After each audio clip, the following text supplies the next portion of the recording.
નમસ્કાર મિત્રો, knowledge nest YouTube ચેનલમાં આપ સૌ મિત્રોનું સ્વાગત છે. મિત્રો, મુખ્યમંત્રી જ્ઞાન સાધના મેરિટ સ્કોલરશિપ 2026-27નું પ્રોવિઝનલ મેરિટ લિસ્ટ છે એ જાહેર થઈ ગયું છે. તો મેરિટમાં સમાવેશ જે બાળકો છે એમનું રજિસ્ટ્રેશન કેવી રીતે કરવું તેની અગત્યની માહિતી આપણે આજે જોઈશું.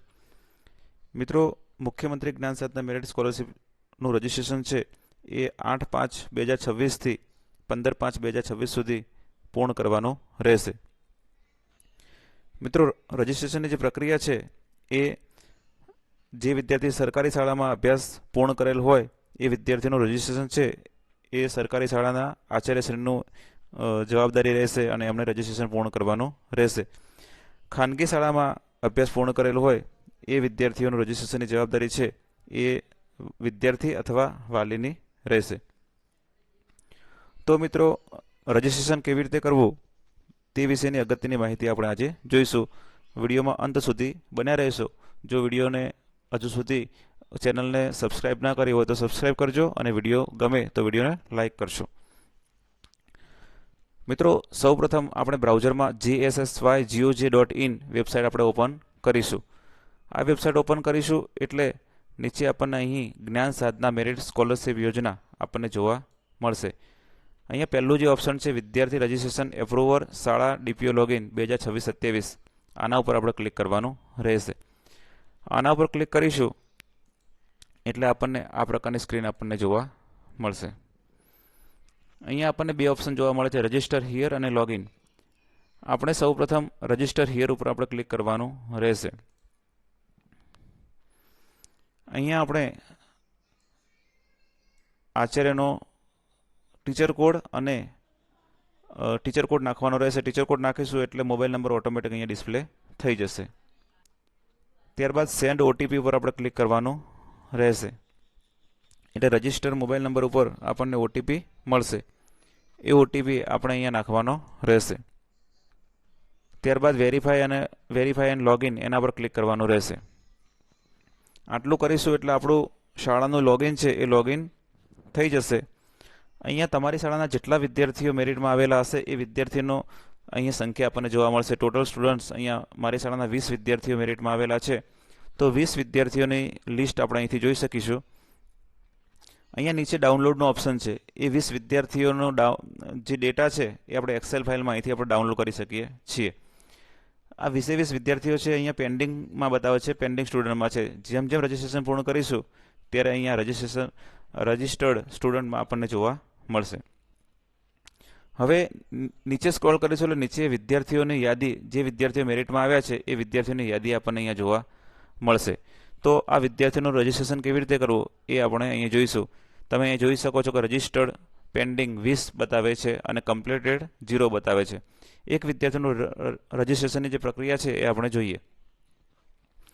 અહીંયા વિદ્યાર્થીના નામની સામે રજિસ્ટરનો ઓપ્શન આપેલો છે. એ રજિસ્ટરના ઓપ્શન ઉપર જઈ અને આપણે ક્લિક કરવાનું રહેશે. રજિસ્ટરમાં આપણે ક્લિક કરીએ છીએ એટલે વિદ્યાર્થીની પ્રારંભિક માહિતી છે આપણને અહીંયા જોવા મળે છે. રજિસ્ટ્રેશનની પ્રક્રિયા છે આપણે 4 સ્ટેપમાં કરવાની છે. પહેલું સ્ટેપ છે સ્ટુડન્ટ ડિટેલ, બીજું સ્ટેપ છે એજ્યુકેશન ડિટેલ, ત્રીજું છે કેટેગરી એન્ડ ડિસેબિલિટી અને ચોથું છે કોન્ટેક્ટ એન્ડ સબમિટ. તો વિદ્યાર્થીની યુઆઈડી નંબર, વિદ્યાર્થીનું નામ, બર્થ ડેટ, મેલ ફિમેલ, આ બધું આપણને ઓટોફિલ જોવા મળશે. એ વિગતો આપણે ચકાસી લેવાની રહેશે અને ચકાસ્યા બાદ આપણે વિદ્યાર્થીનું જન્મનું પ્રમાણપત્ર, બર્થ સર્ટિફિકેટ છે એ બર્થ સર્ટિફિકેટ અહીંયા આપણે અપલોડ કરવાનું રહેશે. તો ચૂઝ ફાઇલ ઉપર જવાનું રહેશે. ચૂઝ ફાઇલ ઉપર જઈ અને જે લોકેશન ઉપર બર્થ સર્ટિફિકેટ છે એ બર્થ સર્ટિફિકેટ લઈ અને આપણે અહીંયા અપલોડ કરવાનું રહેશે. બર્થ સર્ટિફિકેટ અપલોડ કર્યા બાદ અહીંયા નેક્સ્ટ ઉપર જવાનું રહેશે. નેક્સ્ટ ઉપર આપણે જઈશું એટલે વિદ્યાર્થીએ ધોરણ 1 થી 8 કઈ શાળામાં અભ્યાસ કરેલો છે એની વિગતો આપણને જોવા મળશે. વિદ્યાર્થીએ સરકારી શાળામાં અભ્યાસ કરેલો છે કે ખાનગી શાળામાં અભ્યાસ કરેલો છે એ વિગતો ઓટોફિલ આપણને જોવા મળશે. નીચે વિદ્યાર્થીએ ધોરણ 1 થી 8માં સળંગ સરકારી કે ગ્રાન્ટેડ અભ્યાસ પૂર્ણ કરેલ છે એ પણ વિગતો અહીંયા આપણને ઓટોફિલ જોવા મળશે. અને વિદ્યાર્થીએ આરટીઈ હેઠળ પ્રવેશ મેળવેલ છે કે નહીં એ પણ વિગતો આપણને જોવા મળશે. આ વિગતોની ખરાઈ કર્યા બાદ આપણે નેક્સ્ટ ઉપર ક્લિક કરવાનું રહેશે. મિત્રો, નેક્સ્ટ ઉપર ક્લિક કરીશું એટલે વિદ્યાર્થીની કેટેગરી અને શારીરિક ખોડખાંપણની વિગતો આપણને જોવા મળશે. અહીંયા વિદ્યાર્થીની કેટેગરી છે એ એસટી છે, એટલે આપણે એનું જાતિનું જે પ્રમાણપત્ર છે એ અહીં અપલોડ કરવાનું રહેશે. તો એસટી કેટેગરીનું સર્ટિફિકેટ છે એ અપલોડ કરીશું. અહીંયા ચૂઝ ફાઇલ ઉપર જવાનું રહેશે. ચૂઝ ફાઇલ ઉપર જઈ અને કેટેગરી સર્ટિફિકેટ છે એ આપણે અહીં પસંદ કરી લેવાનું રહેશે. ત્યારબાદ અહીંયા જે ડિસેબિલિટીની જે વિગતો છે, જો વિદ્યાર્થી દિવ્યાંગ હોય તો અહીંયા પસંદ કરવાનું રહેશે અને પસંદ કરીશું આપણે તો દિવ્યાંગતાનું સર્ટિફિકેટ છે એ અપલોડ આપણે કરવું પડશે. દિવ્યાંગતાની પ્રકાર કયા પ્રકારનો છે એ, દિવ્યાંગતાની ટકાવારી કેટલી છે અને દિવ્યાંગતાનું સર્ટિફિકેટ છે, આટલી વિગતો આપણે અપલોડ કરવાની રહે છે. તો અહીંયા હું નો પસંદ કરી દઉં છું અને આપણે નેક્સ્ટ ઉપર ક્લિક કરવાનો રહેશે. મિત્રો નેક્સ્ટ ઉપર ક્લિક કરીશું એટલે અહીંયા આપણે જોઈ શકીએ છીએ કે આ જે વિદ્યાર્થી છે એ 3 પ્રકારની સ્કીમ માટે એલિજિબલ છે. જ્ઞાન સાધના મેરિટ શિષ્યવૃત્તિ યોજના માટે લાયક છે, આદર્શ નિવાસી શાળામાં પ્રવેશ મેળવી શકે છે અને રક્ષા શક્તિ સ્કૂલમાં પ્રવેશ મેળવી શકે છે. આટલું જોઈ લીધા બાદ વિદ્યાર્થીના વાલીનો મોબાઈલ નંબર અહીંયા આપણે નાખવાનો રહેશે. ત્યારબાદ સેન્ડ ઓટીપી પર ક્લિક કરવાનું રહેશે. વિદ્યાર્થીના વાલી પાસેથી ઓટીપી માંગી અને અહીંયા એન્ટર ઓટીપી છે ત્યાં ઓટીપી એન્ટર કરવાનો રહેશે. ત્યારબાદ અહીંયા વેરીફાઈ પર ક્લિક કરવાનો રહેશે.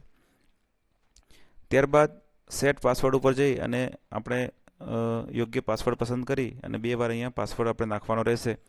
ત્યારબાદ અહીંયા એક ચેકબોક્સ આપેલું છે, ત્યાં આપણે ટિકમાર્ક્સ કરવાનું રહેશે અને સબમિટ રજિસ્ટ્રેશન છે એના પર ક્લિક કરવાનું રહેશે.